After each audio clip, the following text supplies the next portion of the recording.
Ladies and gentlemen, Chet here from Avion Technology here in the Chicagoland area.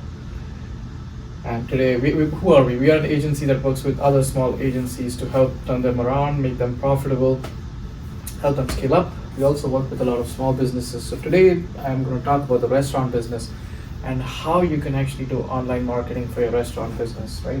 The audience for today is small agencies, small restaurants, and most of these techniques that I've mentioned here today are actually DIY techniques, so you could do them. Now, keep it in mind that you might not want to do all of them, you might want to do some of them. Usually, what I've seen in online marketing is there's one channel that works out really well for you. So, the way to do this is to start doing a little bit of everything and then see which channel is giving you the most traction and then kind of concentrating on that. So, that's the first takeaway. Today we're going to talk about 8 different strategies, online marketing strategies that you can use for your restaurant business to get more patrons, to get more customers, and hopefully increase the revenue of your business. So number 1, website optimization, 100%. I have seen a lot of websites where folks have invested a lot of money in those websites. Unfortunately, those websites are not accessible, they're not responsive. So what happens? Most people cannot use them. Not a website that is not responsive, a website that does not work the way it should is like a car that cannot get out of the garage. It might look nice, but what's the point? It's just sitting in the garage. You can't take it out for a spin.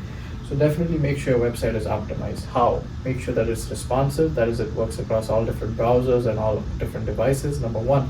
And number 2, if possible, make sure your website is ADA compliant. That's Americans with Disabilities Act.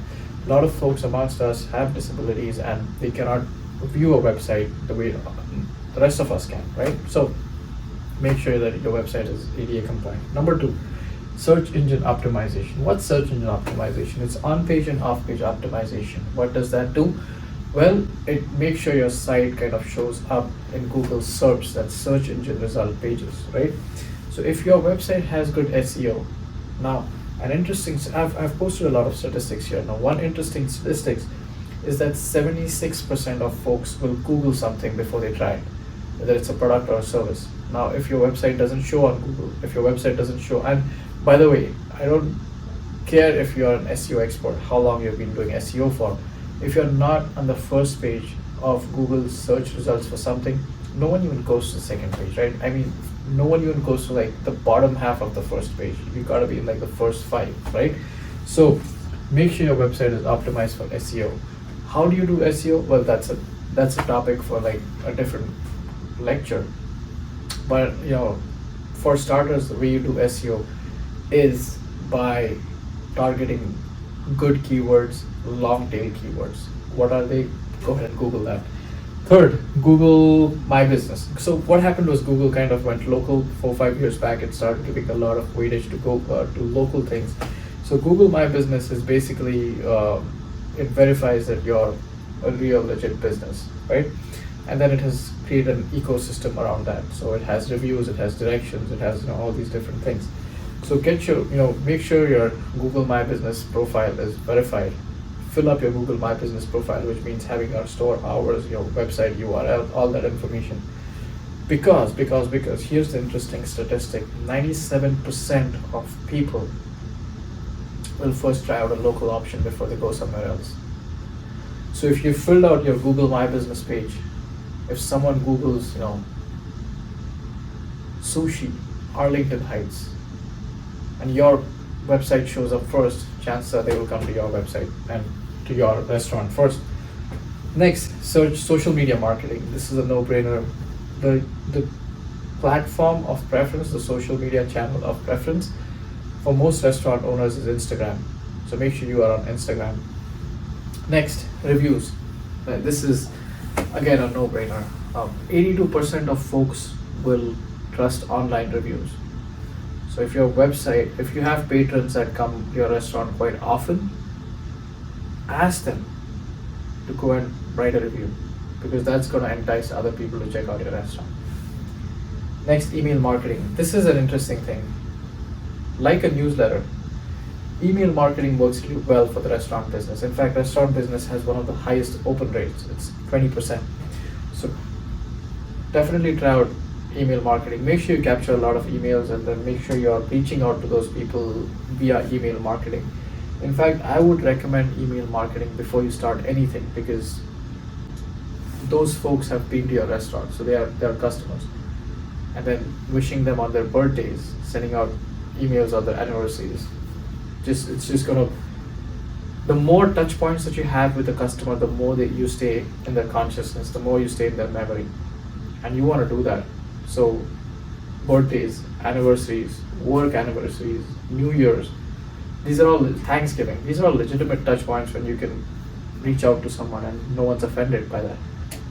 So why not have 5 to 8 touch points across a year when you're reaching out to your patrons, right? Because they're going to reward you with loyalty. Next is pay-per-click. 65% of people choose AdWords. Again, that's a no-brainer. AdWords is like the paid marketing that appears before any Google search. So pay-per-click again, but there's an investment in this, right? There's an investment in AdWords. I'm not, sometimes folks do not want to invest money in paid search upfront, which is okay. I mean, you can try with small amounts. You can start with a $10, starting point, but that's up to you. If you don't want to invest in this upfront, you want to wait till you get all these boxes checked and then do this. It's up to you. The last thing is something that again I recommend because it's something that has worked for me and my small business. That's working with influencers. Restaurants, unlike a lot of other businesses, the one thing about restaurants is that they are usually active within a geographical community.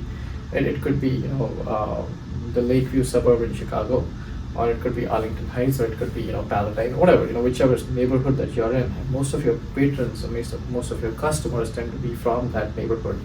Now, every neighborhood has a few influencers, it has a few connectors, it has a few people who are very well networked within the community.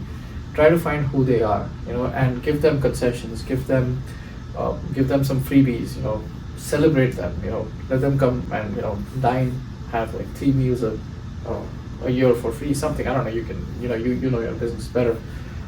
But influencers are what I call ambassadors, are an amazing way to get your name out there. So like I mentioned here, 92% of people trust influencers. So influencers carry a lot of trust with them. So if someone recommends your name with a lot of weightage, chances are that they are going to come and visit you. So here it goes. Now the key takeaway, I always have a little takeaway after all my lectures. The key takeaway from this is that you definitely need some marketing strategy, right? And most restaurants do have them. Most small businesses do have one. But the problem is it's done very inconsistently. It's done with, usually because, there's not enough people to do it. And that's when you go out and you hire someone. But if you want to do this by yourself, be ready to spend at least 3 to 4 hours a week doing this. And the way you do it is you start doing everything and then kind of fine tune to 1 or 2 of these that are working for you. If you do this consistently for 6 months, 1 year, 2 years, you're 100% going to get the results. So do not ignore this. Make this a part of your small business, your restaurant strategy to scale up. Make sure you're tracking all of this through Google Analytics. But yeah, I think running a restaurant business is a challenge. I've actually worked in a restaurant in my college days, so I know it's a humongous challenge. And kudos to all of you who are doing that and doing that successfully for a long time. You're definitely doing something right. So yeah, and these are a couple of strategies. Think about it. If you've liked today's content, press like. If you want to subscribe, press subscribe. If you have a project or if you just want to kind of discuss anything, give me a shout. These are my coordinates. Chet here from Avion Technology. Thank you so much, and you have yourself an awesome day. Thank you.